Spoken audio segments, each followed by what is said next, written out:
Megastar Shakib খানের সাথে অভিনয় করতে আমার প্রিয়াঙ্কা চোপড়ার আত্মবিশ্বাস ভালো লাগে। তার যে ভালো গুণাবলী আমি তখন তার থেকে ইন্সপায়ার হই। রেগুলার এক্সারসাইজ করাটা প্রচন্ড দরকার ফিট থাকার জন্য। আমি উদ্যোক্তা এবং মডেল। পাবলিক স্পিকিং এ আমার দুর্বলতা ছিল, আমি আমার ভুল থেকে শিখতে পেরেছি।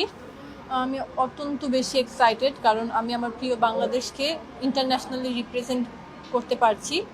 প্রস্তুতি তো লাস্ট কিছুদিন যাবৎ খুবই প্রেশারে ছিলাম, বাট প্রেশারও দিন শেষে ভর্তি, কারণ আমি এখন finally I am the title holder of Miss Planet. আর তাছাড়া মেন্টালি প্রিপারেশন 2 বছর ধরে নিচ্ছি। আমি উদ্যোক্তা এবং মডেল। আমি যেহেতু এন্টারপ্রেনার, ওই কাজটা নিয়ে আমার ভবিষ্যতে প্ল্যান রয়েছে।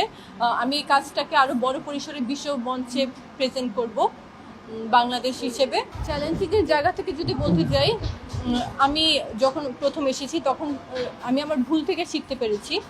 আমি যে ভুলগুলা করতাম, যেমন আমার পাবলিক স্পিকিংয়ে আমার দুর্বলতা ছিল, আস্তে আস্তে সময়ের সাথে সাথে আমার স্পিকিং স্কিলস আরও বেটার হয়েছে, আমার হাঁটা ভালো হয়েছে, আমার কথা বলা সব কিছু, নিজের অ্যাপিয়ারেন্স সব কিছু। কারণ আমি আমার সিনিয়রদের থেকে আমি সবসময় ইন্সপায়ার নিয়েছি, এবং আমার যে ভুলগুলো আছে ওগুলো আমি সবসময় ফোকাসে রেখেছি যে কিভাবে ভুলটাকে ঠিক করা যায়। ওই উৎসাহটা তো আসলে ওই স্টেজে থাকলে আমি বোঝা যায়।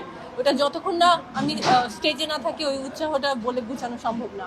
সবার ফুল সাপোর্ট, এখন আরও বেশি সাপোর্ট, কারণ আমি ডে বাই ডে নিজের শিখেছি। এই বিষয়টাও একটা স্টাডির বিষয়। আমি ডে বাই ডে নিজের কনফিডেন্স ডেভেলপ করেছি, আত্মবিশ্বাস যেহেতু আমার বেড়েছে, এখন আমার সাপোর্টও আরও বেশি। জি, আমি মিডিয়াতে অলরেডি আমি মডেল, বাট আমি কাজ করতে থাকবো। আমি অবশ্যই বড় পর্দায় কাজ করতে চাইবো। আমার মূল টার্গেট বলতে কি, আমি নিজেকে ওভাবে তৈরি করছি বড় পর্দায় কাজ করার জন্য।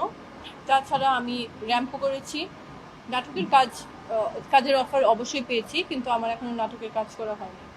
সবাই তো চায় মেগাস্টার সাকিব খানের সাথে অভিনয় করতে। বড় পর্দায় যদি আমার কাজ করার অফার আসে, আমি অবশ্যই চাইবো সাকিব খানের সাথে কাজ করতে। জি, অবশ্যই, but he is my favourite, that's why I mention his name first. আসলে কাউকে মানে ফলো বলতে একজনকে ফলো করেছি তা না, আমি অনেকে আছে যার যে ভালো গুণাবলী আমি তখন তার থেকে ইন্সপায়ার হয়েছি। তো ওভাবে আমাকে যদি বলা হয় যে একজন বলেন যে যাকে দেখে আমি ইন্সপায়ার হই, ওটা বলা আসলে কঠিন। আমার প্রিয়াঙ্কা চোপড়ার আত্মবিশ্বাস ভালো লাগে, তার আত্মবিশ্বাস অনেক বেশি।